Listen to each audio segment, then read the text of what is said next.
Un homme courageux de New Richmond, en Gaspésie, a vécu un anniversaire dont il se souviendra longtemps. Le 7 août 2002, la vie de Réal Babin a vraiment basculé lorsqu'il a été victime d'un grave accident de travail.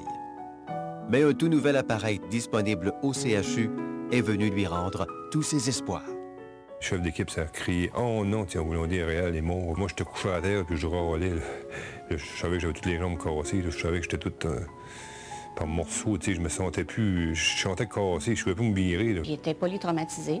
Une fracture de la jambe droite assez importante, une fracture des côtes, des fractures des côtes et une fracture de l'omoplate droite. J'arrivais à l'hôpital, mais tout de suite, ils m'ont...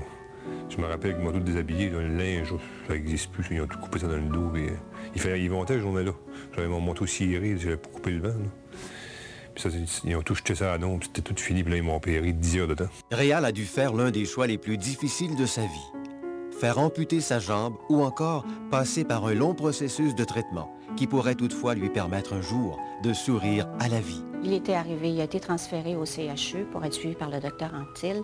Donc, il est hospitalisé au 6B à l'unité d'orthopédie.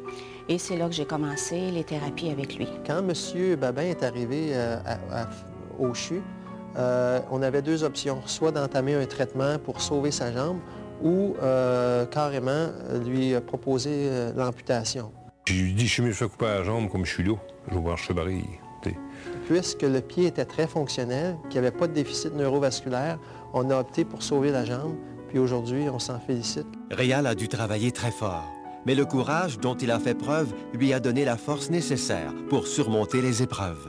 C'est pas facile, la physiothérapie, quand tu as des membres de cassés, puis d'aller mobiliser ça, puis d'essayer de se lever, puis malgré les fractures, c'est douloureux. Mais M. Babin s'est jamais plaint, au contraire. Il fallait quasiment prendre un rendez-vous pour aller le voir parce qu'il sautait dans sa chaise roulante puis allait se promener. Les traitements prodigués par l'équipe médicale du CHU a permis à Réal de croire qu'il marcherait bientôt sur ses deux jambes. Tout le long de la convalescence, il y a eu une belle guérison. J'entendais dire ça des docteurs, puis des infirmières, de tout le monde. J'ai été surpris de voir aux radiographies que la zone au niveau du tibia qui tardait à guérir est en train de guérir. Il n'en reste pas beaucoup, hein, M. Babin? Ben, ça guérit bien, hein? Il faut savoir que 2 mois avant, on avait procédé à une greffe osseuse. On avait enlevé de l'os qui était nécrotique, qui n'était plus vivant, puis qui n'avait pas de capacité de guérison. Donc, on avait enlevé tout ça, puis on avait remplacé ça par de la greffe qui provenait de la crête iliaque de M. Babin et de la greffe synthétique. Et sur les radiographies de sa visite, l'os était en train de se régénérer. Je pense qu'on est en train de gagner la bataille.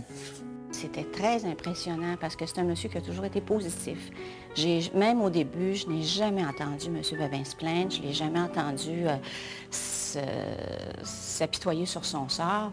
Il pensait toujours, bon, ben là, qu'est-ce qu'on va faire? C'est quoi les prochains exercices? Où on s'en va? Il était toujours en train de planifier sa rééducation avec moi. Ça a été formidable de travailler avec un monsieur comme ça. Il s'est toujours donné à 150 C'est un modèle. Mais connaissant M. Babin, puis de sa motivation, ça ne me surprendrait pas qu'il reprenne les activités complètes comme il faisait avant son accident. Au fil des semaines, Réal Babin a su gagner le cœur de tous. Il a réussi à faire sa marque et surtout à donner une autre dimension au mot « courage ». Les autres patients l'ont adoré. Si vous venez en Gaspésie, là, vous viendrez me voir. Là. Ouais, moi aussi, je fais connaître Asbestos. Si je vais à Asbestos, une couple de semaines, je vais aller chez vous. Ouais. Tu nous l'as promis. Oui. T'as été un réconfort moral. Tout ce que j'ai vécu ici, puis la guérison, puis tout le monde, c'est comme une famille pour moi. Je peux pas manquer ça. Bonne chance. Merci. En tout cas, ça fait plaisir de travailler avec toi. C'est qu'on va se revoir. Sûrement. Pas de trouble. On a réussi. J'avais dit que je m'en irais en béquille, puis je m'en vais. Mission accomplie. Yes, sir.